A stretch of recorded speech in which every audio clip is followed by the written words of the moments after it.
नमस्कार। आकाशवाणी से विश्व दर्पण के साथ मैं लवली निगम।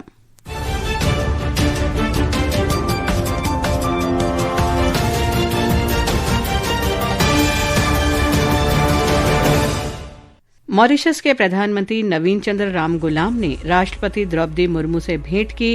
राष्ट्रपति ने कहा, भारत द्वारा दिया गया विशेष आर्थिक पैकेज मॉरिशस की जरूरतों को पूरा करेगा। भारत और अमेरिका ने व्यापार समझौतों को जल्द लागू करने के लिए प्रयास तेज करने का निर्णय लिया। इजरायल ने गाजा शहर पर बड़े स्तर पर जमीनी हमला किया। प्रसिद्ध अभिनेता निर्देशक रॉबर्ट रेडफोर्ड का अमेरिका में निधन। और भारतीय महिला क्रिकेट टीम की उप कप्तान स्मृति मंधाना ने आईसीसी वनडे बल्लेबाजी रैंकिंग में शीर्ष स्थान हासिल किया। अब समाचार विस्तार से। राष्ट्रपति द्रौपदी मुर्मू ने कहा है कि भारत की पड़ोसी प्रथम नीति, महासागर विजन और वैश्विक दक्षिण के प्रति भारत की प्रतिबद्धता में मॉरिशस का विशेष स्थान है। आज राष्ट्रपति भवन में मॉरिशस के प्रधानमंत्री नवीन चंद्र रामगुलाम का स्वागत करते हुए राष्ट्रपति ने कहा कि दोनों देशों के बीच साझेदारी और सहयोग हर क्षेत्र में लगातार बढ़ रहा है। उन्होंने कहा कि ये वृद्धि हाल ही में संबंधों के उन्नत रणनीतिक साझेदारी में परिवर्तित होने से परिलक्षित होती है। राष्ट्रपति ने कहा कि भारत मॉरिशस सरकार की विकासात्मक प्राथमिकताओं का समर्थन कर रहा है। उन्होंने कहा कि नया विशेष आर्थिक पैकेज मॉरिशस सरकार और लोगों की आवश्यकताओं को पूरा करेगा। राष्ट्रपति ने विश्वास व्यक्त किया कि प्रधानमंत्री रामगुलाम के व्यापक नेतृत्व अनुभव से भारत मॉरिशस के दीर्घकालिक द्विपक्षीय संबंध आने वाले समय में और मजबूत होंगे। हमारे संवाददाता ने बताया है कि प्रधानमंत्री रामगुलाम के 8 दिन की भारत यात्रा का आज समापन हो गया। प्रधानमंत्री नरेंद्र मोदी और श्री रामगुलाम ने वाराणसी में प्रतिनिधि मंडल स्तर की वार्ता की और भारत और मॉरिशस के बीच रणनीतिक साझेदारी की समीक्षा की। उन्होंने आपसी हितों के क्षेत्र में सहयोग को गहरा करने के लिए नए अवसरों की भी पहचान की, जो दोनों देशों, उनके लोगों और क्षेत्र के लिए साझा समृद्धि को बढ़ावा देंगे। वार्ता के बाद दोनों देशों ने विज्ञान, समुद्र विज्ञान, बिजली, जल विज्ञान, सामुदायिक विकास, क्षमता निर्माण के क्षेत्र में समझौता ज्ञापनों का आदान प्रदान किया। श्री मोदी ने मॉरिशस की जरूरतों और प्राथमिकताओं को ध्यान में रखते हुए एक विशेष आर्थिक पैकेज की भी घोषणा की। दिल्ली में श्री रामगुलाम ने राजघाट पर महात्मा गांधी और सदैव अटल में अटल बिहारी वाजपेयी को श्रद्धांजलि अर्पित की। अनुपम मिश्र, आकाशवाणी समाचार, दिल्ली। भारत और अमेरिका ने व्यापार समझौते पर शीघ्र निष्कर्ष निकालने के प्रयास तेज करने का निर्णय लिया है। समझौते के मुख्य वार्ताकार ब्रेंडन लिंच के नेतृत्व में अधिकारियों का एक दल आज भारत पहुंचा। उन्होंने नई दिल्ली में वाणिज्य विभाग के विशेष सचिव के नेतृत्व में चर्चा की। वार्ता में व्यापार समझौते के विभिन्न पहलुओं पर भी चर्चा की गई। प्रधानमंत्री नरेंद्र मोदी ने आज डेनमार्क के प्रधानमंत्री मेटे फ्रेडरिक्सन से टेलीफोन पर बात की। दोनों देशों ने हरित रणनीतिक साझेदारी को मजबूत करने और भारत यूरोपीय संघ मुक्त व्यापार समझौते को जल्द से जल्द पूरा करने की प्रतिबद्धता दोहराई। प्रधानमंत्री मोदी ने बताया कि यूक्रेन संघर्ष को जल्द से जल्द समाप्त करना दोनों देशों के पारस्परिक हित में है। शारजाह में इंक्लूजन इंटरनेशनल के 18वें विश्व कांग्रेस ने अंतर्राष्ट्रीय दिव्यांगता अधिकार प्रमुखों ने भारत की विधायी प्रगति की सराहना की और साथ ही दिव्यांगजनों को प्रभावित करने वाली जलवायु संवेदनशीलता पर ध्यान केंद्रित करने का आह्वान किया। एक रिपोर्ट।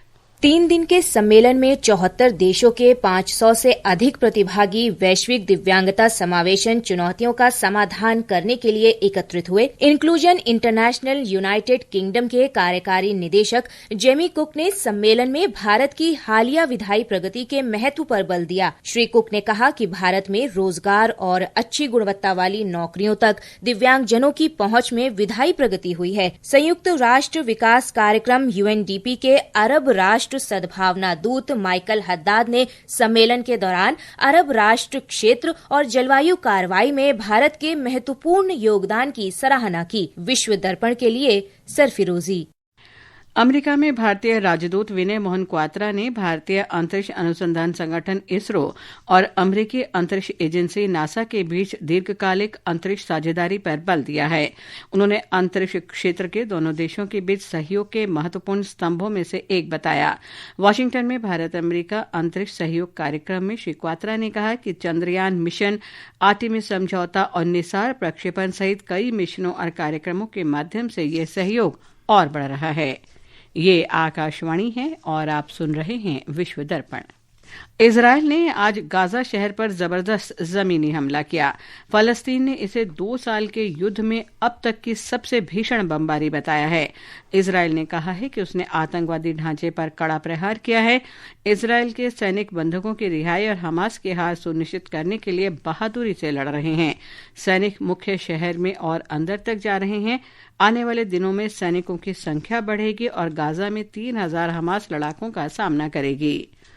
संयुक्त राष्ट्र जांच आयोग ने इजरायल पर गाजा में फलस्तीन के लोगों का नरसंहार करने का आरोप लगाया है। आयोग की रिपोर्ट के अनुसार ये निष्कर्ष इजरायल के नेताओं के बयान और उसके सुरक्षा बलों के आचरण पर आधारित है।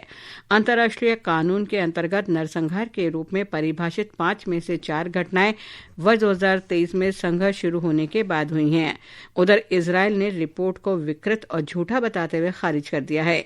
इजरायल की सेना ने गाजा में एक सैन्य अभियान शुरू किया। गाजा के अनुसार इजरायली हमलों में अब तक लगभग 64,905 लोग मारे गए हैं। बेलारूस के नेता अलेक्जेंडर लुकाशेंको ने कहा है कि रूस और बेलारूस संयुक्त युद्धाभ्यास के अंतर्गत रूस के सामरिक परमाणु हथियारों के प्रक्षेपण का पूर्वाभ्यास कर रहे हैं। अभ्यास में रूस की ऑर्शेनिक हाइपरसोनिक मिसाइल का भी इस्तेमाल किया गया। 5 दिन का युद्धाभ्यास का समापन हो गया है। युद्धाभ्यास रूस के नेतृत्व में किया गया। नेपाल में युवाओं के विरोध प्रदर्शन के दौरान ललितपुर में संघीय मंत्रियों के आवासों और प्रांतीय प्रमुख तथा मुख्यमंत्री आवास में हुए नुकसान का प्रारंभिक विवरण जुटाया जा रहा है। आंदोलन के दौरान भेंसेपाची में संघीय मंत्रियों, राष्ट्रीय सभा के अध्यक्ष, उपाध्यक्ष तथा प्रतिनिधि सभा के उपाध्यक्ष के लिए निर्मित कुल 27 भवनों को आग लगा दी गई और तोड़फोड़ की गई। इसी तरह सभी प्रांतों के प्रांत प्रमुखों और मुख्यमंत्रियों के लिए बनाए गए संपर्क कार्यालय भी क्षतिग्रस्त हो गए। वर्तमान में नेपाल सेना ने भेंसेपाटी स्थित संघीय मंत्रियों के आवासों और प्रांतीय संपर्क कार्यालय को सुरक्षा प्रदान की है। संघीय सचिवालय के अनुसार क्षति आकलन रिपोर्ट मिलने तक रखरखाव और अन्य कार्य तब तक शुरू नहीं किए जाएंगे। अमेरिका के राष्ट्रपति डोनाल्ड ट्रंप के प्रशासन ने जापान के ऑटोमोबाइल उत्पादों पर घटाया गया 15% शुल्क आज से लागू करने की घोषणा की है। इस महीने की शुरुआत में जापान के साथ समझौता लागू करने के बारे में कार्यकारी आदेश पर श्री ट्रंप के हस्ताक्षर करने के बाद यह शुल्क लगाया गया है।